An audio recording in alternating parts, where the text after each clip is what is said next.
It's time for a throwback. We do these from time to time and hopefully more and more. This is Cornel West talking about the courage to love. And I don't think we should shy from these words, and I don't think we should shy from, whatever way you take it, the spiritual work.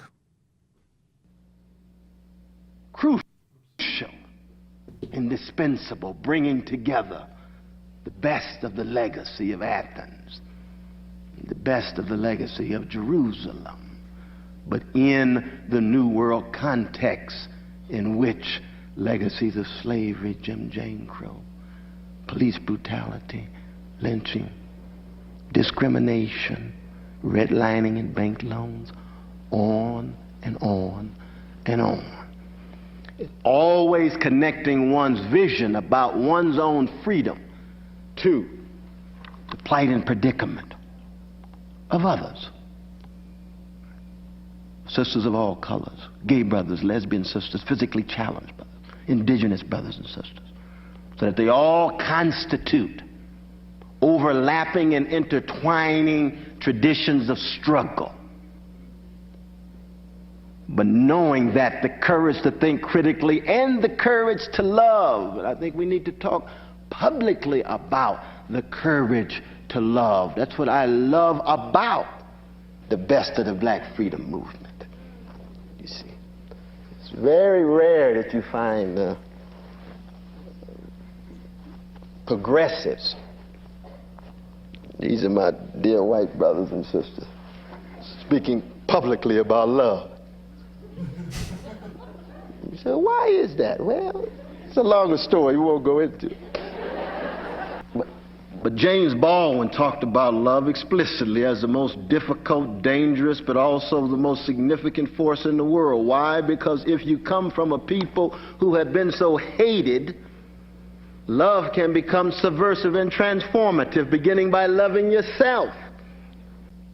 Mr. Louis Farrakhan the same way. Yeah, we can pull it. Much progress and evolution necessary. Yeah, I don't have much to add to that. I just want people to reflect on that. And I do. That's one of many reasons, obviously, that I admire Cornel West so much. Is I do think that I wish there was a better word, but that spiritual dimension, that connection of the humility with yourself with the real bonds of empathy, because there has to be a actual corollary with the material efforts, or it is not going to happen. And Joshua Kahn Russell talks about that very clearly and sees it in frontline work. And that work is scary. It takes a huge amount. People find it in all sorts of different ways, sometimes in meditation, sometimes psychedelics, whatever. I don't care. And I don't have any recommendations. But I know that at least that language needs to be on the table. No one does better than Cornel West that I see. We get a lot of calls about people sort of anxious about how could I appeal to somebody not predisposed to agreeing with me. Yes. And instead of, navel gazing about it with yourself, just watch Cornel with Joe Rogan. Yes.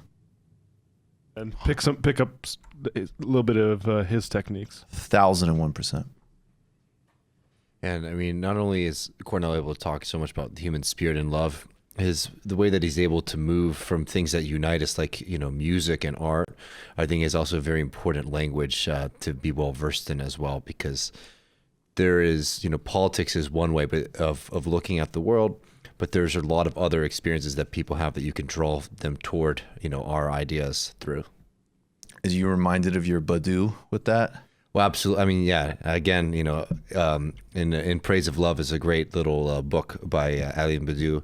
It's talking a lot about the same idea. Love being something that is under assault in our system too, because it is so transformative for people. Even just like personal relationships, romantic relationships. We're seeing more and more that we're trying to be sold this way to have like love without the fall, love without that interruption in your life that sort of stops everything else that's going around you, and you just become completely passionate for someone else and a new being, and you bring that energy into your life, and that's not a very good thing for the shop floor, for example. It's not a very good thing. Your boss doesn't necessarily like that, and a very big worry that we might lose that and become what the neoliberal project has always been trying to make us become: individuals completely separate from any kind of social relations with one another. It's a battlefield that we actually really do need to be talking about more in a spiritual, also in a political way too. Definitely. And one last nugget to think on is that the original work of the language of emotional labor, as far as I understand, was documenting all of the spillover effect that people in service professions and other professions that were highly gendered, and where people took on an enormous, and still do, an enormous amount of detritus and abuse and excess on an emotional level I'm talking about right now. And so that was a smart analysis.